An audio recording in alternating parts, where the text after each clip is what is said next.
मैं स्वागत करता हूं कि अपना चुनाव छोड़ के आज हमारे बीच में आए हैं। मैं आपका बहुत बहुत आभार व्यक्त करता हूं। हमारे संत समाज से महंत रामगिरी जी महाराज का मैं नमन करता हूं कि आज मुझे आप आशीर्वाद देने के लिए यहाँ पर पधारे हैं। महंत विष्णुदास जी का मैं नमन करता हूं कि आज आप मुझे आशीर्वाद देने के यहाँ पर पधारे हैं। महंत अलगगिरी जी का मैं बहुत बहुत शुक्रिया अदा करता हूं कि आपका आशीर्वाद और स्नेह जो मेरे ऊपर आशीर्वाद देने आए हैं, मैं आप पूरे संत समाज का दिल की गहराइयों से आभार व्यक्त करता हूं। आज हमारे बीच में उपस्थित हमारे पंचायत समिति के प्रधान अर्जुन जी गोदारा साहब, विपक्ष के नेता हमारे रंगा जी, हमारे कांग्रेस के अध्यक्ष उमेश सिंह जी, सभापति जी, हमारे आदरणीय कारी अमीन साहब, तमाम यहाँ पर बैठे हुए मूल जी, लक्ष्य सिंह जी, सरपंचगण, सभी समाजों के आज इतने लोग मंच पे बैठे हैं, मैं आप सभी को नमन करता हूँ कि आपने अपना अमूल्य समय आज निकाला है। आज विष्णु समाज से हमारे मदासर से सरपंच साहब आए हैं। अब किस किस का नाम लूं? आप मेरे लिए बहुत आदरणीय हैं, माफी चाहूंगा किसी का नाम नहीं ले पाता हूं और उनसे भी माफी चाहूंगा। जो लोग हजारों की संख्या में बाहर खड़े हैं, मैं जगह नहीं कर पाया, जो आपने आशीर्वाद यहाँ पर दिया है, कोई कमी रह गई है तो आप माफ करना। और मैं मेरे सामने बैठे हुए पिता तुल्य मेरे बुजुर्गों, नौजवान साथियों, कांग्रेस पार्टी के तमाम पदाधिकारियों, मैं आप सभी का आज इस पोखरण की धरा पर स्वागत करता हूं, अभिनंदन करता हूं। मेरे से पूर्व वक्ताओं ने काफी बातें कही। रामगिरी जी महाराज ने कहा, बहुत सिंह भाई जी चले गए, उन्होंने अपनी बात कही, और गोविंद जी हमारे दलित नेता जिनके भी आपने बात सुना। मैं आपका आभारी हूँ, तमाम पोखरण के मतदाताओं का और यहाँ पर बैठे हुए तमाम बुजुर्गों का, युवाओं का, कि आपने मुझे यहाँ से दो बार जीता करके राजस्थान की विधानसभा में भेजा और कांग्रेस पार्टी ने मुझे चौथी बार मौका दिया है, आप लोगों के बीच में भेजा है, आप लोगों के सेवक के रूप में। ये आपका स्नेह था, आपकी मोहब्बत थी, आपका आशीर्वाद था, इसे पुनः कांग्रेस पार्टी ने मुझे मेरे ऊपर विश्वास व्यक्त किया। वो विश्वास पोखरण की जनता की वजह से व्यक्त किया।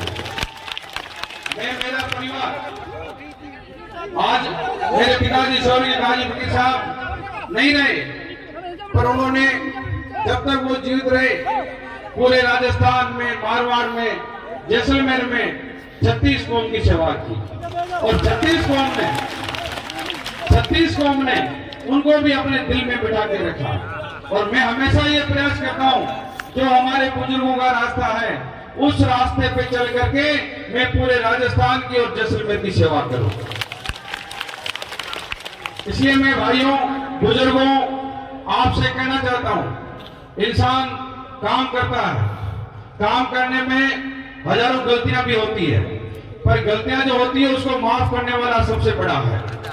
मैं किसी का बेटा हूं, किसी का साथी हूं, किसी का उनके उम्र के बराबर हूं। मैं चाहूंगा, मैं साले मोहम्मद अकेला कुछ भी नहीं कर सकता।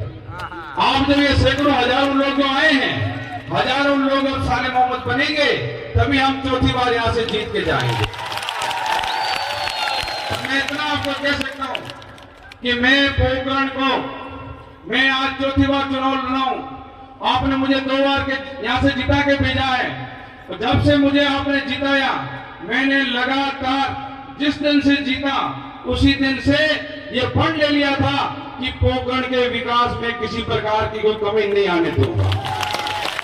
और अब दूसरी बार जब 2018 में आपने सबने मुझे मिलकर के आशीर्वाद दिया, और मुझे वो दिन याद नहीं है 2018 के बाद में कि मैंने 24 घंटों आपके आशीर्वाद से मंत्री था, मुझे अशोक गहलोत ने कैबिनेट में शामिल किया था, फिर भी मुझे जैसलमेर और पोखरण की जनता के बीच में जब भी मुझे मौका मिला, मैं आपकी सेवा के लिए वहां पर हाजिर हो गया। तो मैं आपको ये विश्वास दिलाता हूं, मैं कोई लंबी चौड़ी बात नहीं कहूंगा। मैं आपका जाना पहचाना चेहरा हूं।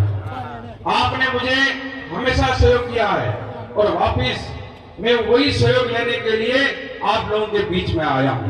इसलिए मुझे विश्वास है कि मैं पोकरण की जनता का हमेशा मैंने शान और स्वाभिमान रखा है और आगे भी शान और स्वाभिमान बना के रखूंगा, ये आपको मैं विश्वास दिलाता हूं। इसलिए मैं खास आप सभी से कहना चाहूंगा कि आज राजस्थान के अंदर मुख्यमंत्री जी अशोक गहलोत साहब के नेतृत्व में जो 2018 के अंदर आपने हमारी सरकार बनाई, मैं आज दावे के साथ कह सकता हूं कि राजस्थान में जो 70 साल में काम नहीं हुआ वो इन 5 सालों के अंदर राजस्थान के अंदर काम हुआ। ये मैं नहीं बोल रहा हूं, राजस्थान की जनता बोल रही है। आज राजस्थान की जनता, मुझे मीडिया के लोग मिले, मैंने पूछा, पोकरण में भी आते हैं, तमाम तरह की बातें करते हैं। देखो वो लोग मीडिया के लोग हैं या कुछ दूसरे लोग आते हैं, हमें किसी की बात पे ध्यान नहीं देना है। हमारा जो लक्ष्य है उस लक्ष्य पे हमें चलना है। हमारे लिए सभी आदरणीय हैं। मैं तो ये कहना चाहूंगा कि हमें एक ही हमारा लक्ष्य है, पोकरण नंबर 1 बनना चाहिए, पोकरण बढ़ता रहना चाहिए आगे। आज जो राजस्थान के अंदर जो अशोक गहलोत साहब ने काम किया है, मैं सही कह रहा हूं, कभी सोच भी नहीं सकते कि 70 सालों में जो न काम हुआ। आज देखें, आपके स्वास्थ्य के लिए 25 लाख का बीमा, कभी किसी ने सोचा था? आप पूरा देश घूम लो, राजस्थान पहला प्रदेश है जहां गरीब का 25 लाख का बीमा है। मुझे मिले कुछ गरीब लोग, मैं अभी गया था जतियावास में, दमाराम गरीब व्यक्ति मिला, परिवार से गरीब है। मैं जब उनके हालचाल पूछने गया तो उसने कहा, मैंने कहा क्या हो गया? तो उसने कहा साहब मुझे अटैक आ गया। तो मैंने कहा कोई दिक्कत तो नहीं हुई? कि साहब कोई दिक्कत नहीं हुई, मुख्यमंत्री जी का मेरे पास चिंजो कार्ड था, मेरा 1.5 लाख का इलाज पूरा का पूरा फ्री हो गया। अब बताओ ऐसे कितने लोग हैं जिनके लाखों रुपए बचाए हैं अशोक गहलोत सरकार ने, लाखों रुपए बचाए। आज महंगाई रात के हम देखो, आप आज सीधा गरीब को फायदा मिल रहा है, सीधा गरीब के खाते में पैसा जा रहा है।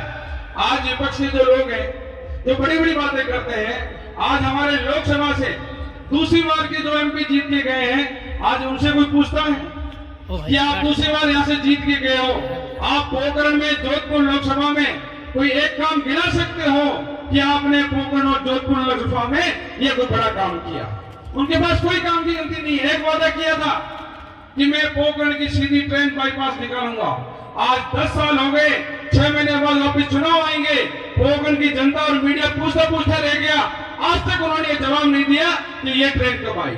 और अभी एक शर्म की बात है, हमारे प्रधानमंत्री जी आए 2 साल कोरोना पीरियड के अंदर, जो ट्रेनें बंद हो गई थी, आज जो ट्रेन बंद हो गई उसको आप हरी झंडी दिखाने आ रहे हो। यदि आप इसी जगह कोई नई ट्रेनें देते तो आज हम सब लोग आपका स्वागत करते कि आपने हमारे पर्यटन को आगे बढ़ाने का काम किया।